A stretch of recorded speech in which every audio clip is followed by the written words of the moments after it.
Saya sudah rajin sholat, saya rajin puasa, saya rajin tahajud, saya banyak berzikir, saya banyak sholawat. Tapi kenapa kehidupan saya tetap susah, tetap sulit? Saya punya banyak masalah. Saya punya banyak aneka kasus, baik di keluarga, di lingkungan masyarakat, maupun di tempat yang lain. Anda perlu pahami bahwa belum tentu balasan dari amal baik Anda diberikan oleh Allah ketika di dunia. Allah simpan di akhirat.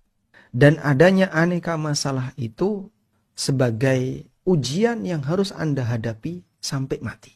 Karena setiap orang yang hidup di dunia ini pasti dia akan mengalami aneka ujian tadi.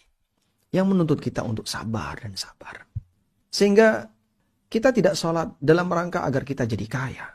Kita tidak puasa dengan harapan rezeki kita jadi lancar. Kita tidak tahajud dengan maksud agar seluruh utang kita lunas. Bukan untuk itu. Tapi kita beribadah karena itulah tugas kita sebagai hamba sampai kita mati. Jangan sampai kita kemudian merasa saya telah ditinggal oleh Tuhan. Saya ditinggal oleh Allah. Usaha saya, ibadah saya, sholat saya selama ini yang saya lakukan sia-sia. Kenapa? Karena nggak ada hasil. Dari mana Anda tahu kalau itu sia-sia dan nggak ada hasil? Buktinya Pak Ustadz, utang saya nggak pernah lunas. Apakah Anda sholat untuk melunasi utang? Apakah Anda puasa biar Anda kaya? Bukan untuk itu. Kita sholat, kita puasa. Karena itu tugas kita sebagai hamba yang telah diciptakan oleh Allah.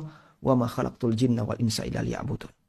Sedangkan keberadaan musibah, masalah, itu bagian dari bawaan hidup yang tidak akan pernah lepas.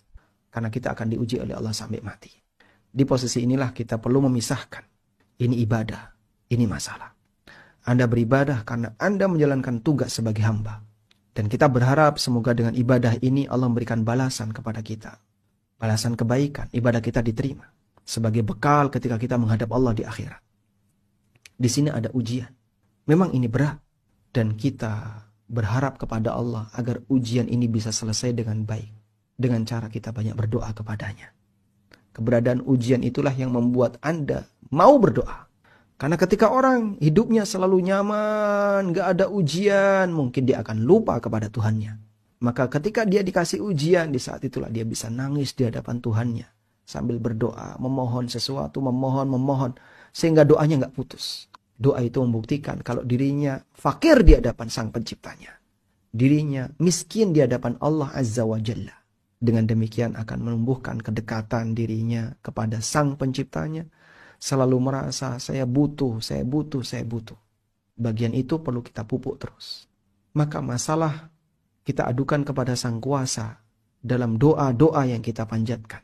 Sedangkan ibadah kita ikhlaskan. Semoga Sang Kuasa menerimanya. Sehingga nanti bisa kita jadikan sebagai bekal ketika kita menghadapnya besok di yaumil qiyamah. Dan kita berharap semoga kita meninggalkan dunia ini dalam kondisi baik. Dan dalam kondisi kita sudah tidak punya beban. Baik berkaitan dengan urusan agama maupun beban berkaitan dengan urusan sesama hamba.